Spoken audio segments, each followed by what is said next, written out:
Next, we are looking at solving polynomial equations. So sometimes when solving polynomial equations of a higher degree, so we'll be looking at degree 3 and 4, we can solve by factoring.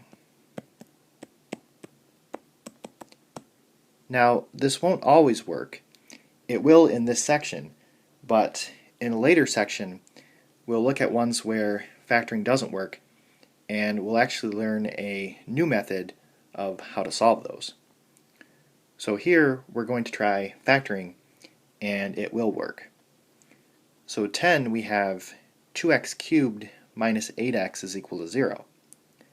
So I want to factor out the GCF of this, which will be 2x, and that will leave a x squared minus 4. And then x squared minus 4 is a difference of squares. So that factors to be x plus 2, x minus 2. And then I can set each of my factors equal to 0.